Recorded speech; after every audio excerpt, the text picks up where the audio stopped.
You ever wonder if we could actually build an artificial brain? I'm not talking about a super fast calculator, but something that genuinely learns and adapts, kind of like we do. Well, that's exactly what we're going to do today. We are going to build an artificial neural network, piece by piece, to see how these incredible things really tick. And this is really the question that kicked the whole thing off. Can we look at our own brains, take a little inspiration, and build something useful out of it? The answer, as you're about to see, is a huge yes, and it's the very question that drives this entire field.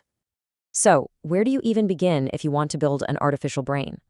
Well, you start by looking at the most powerful computer we know of, the human brain. The whole idea behind artificial neural networks is directly inspired by how our own biological ones are put together. Okay, so let's look at the original blueprint. A real neuron, one of the cells in your brain, has these little branches called dendrites to pull in signals. It's got a cell body to process them, and then a long cable called an axon to send a new signal out. But the real magic, that happens at the connections, the synapses. Learning is all about making those connections stronger or weaker. That one idea, that's the whole game. Now, just to be clear, we're not building a brain in a jar here. What we're doing is creating a really simple mathematical model. It's designed to just copy the function of a neuron, take inputs, chew on them, and produce an output, all in a language that a computer can actually work with. So let's see how that simple model works. All right, let's zoom in on our very first building block. Forget all that messy biology for a second. At its core, a single artificial neuron is basically just a simple little decision-making switch. And here's how that little switch works. It's basically a four-step process. First, it gets a few numbers as inputs. Second, and this is important, it multiplies each of those inputs by a weight. Think of the weight as just a measure of how important that input is. Third, it adds all those weighted inputs together into one number. And finally, based on that final sum, it decides whether to turn on and send out a signal, usually a 1, or stay off and send out a 0. And that's it. Simple, right? Now let's talk more about those weights because they are absolutely the most important part of this whole thing. They're like the volume knobs for each input. A high weight means the input has a lot of influence. A low weight means it's not so important. The ability to tweak these weights up and down is fundamentally how a neural network learns anything at all. So one of these little neurons isn't that impressive on its own. But what happens when you link thousands or even millions of them together? Well, that's when their ability to learn becomes seriously powerful. So how do they actually get smarter from experience?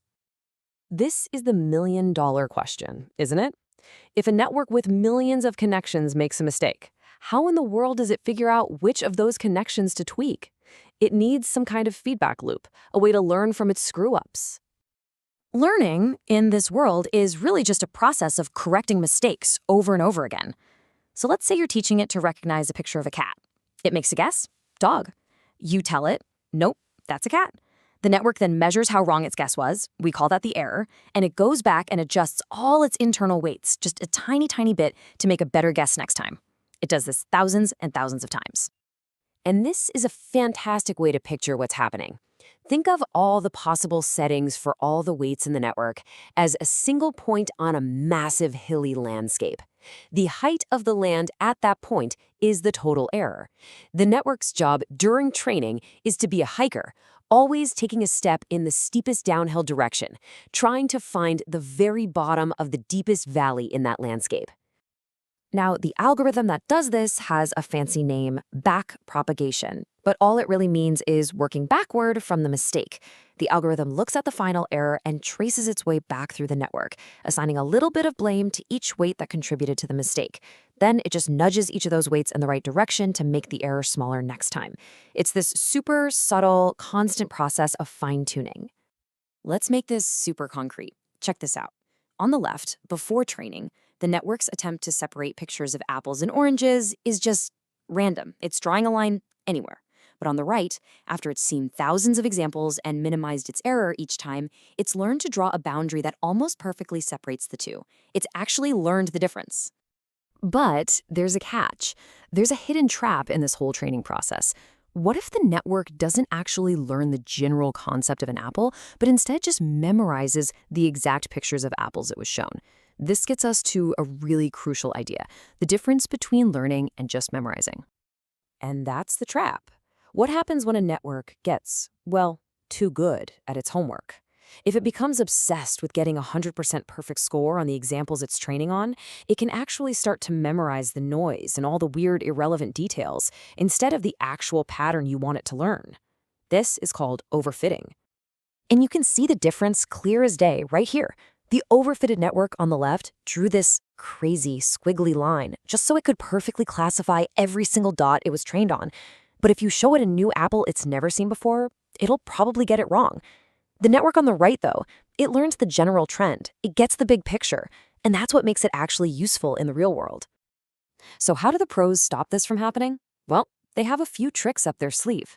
One is early stopping. It's like telling a student to stop cramming once they know the main ideas, so they don't start memorizing weird exceptions. Another is regularization, which basically penalizes the network for getting too complex. And validation is key. That's where you constantly test the network on a separate set of data it's never seen before to make sure its real-world performance is still getting better. Okay, so we've built our neuron, we've connected them into a network, and we've trained them carefully so they learn instead of just memorize. We've gone from a simple little switch to a powerful learning machine. So what's the payoff? What can these artificial brains actually do out in the wild? The answers are, honestly, all over the map and kind of surprising. What do Shakespeare, olive oil, and heart transplants all have in common? Well, it turns out neural networks. Let's take a look. Check out this list. They can analyze writing styles to figure out which of Shakespeare's friends wrote which plays. They can test the chemical makeup of olive oil to see if it's pure. And then you have the stuff we see every day, like Google automatically tagging our photos or Microsoft translating speech from English to Chinese in real time. They're even being used to save lives by finding better donor matches for heart transplant patients. All of this from those simple little switches we started with. And this right here, this tells you something amazing about efficiency. With these smart training techniques, researchers found they could take a really complex network with 61 different knobs to tune and make it behave just like a much simpler one with only 6. The network doesn't just find an answer, it naturally finds the simplest, most elegant answer. And that's a sign of real learning. So when you step back and you look at all of this, we took inspiration from a brain cell, built a simple mathematical switch, and learned how to train it in a smart way. And that unlocked a technology that is literally reshaping our world, from understanding art to saving lives. It really just leaves you with one final, exciting question to think about.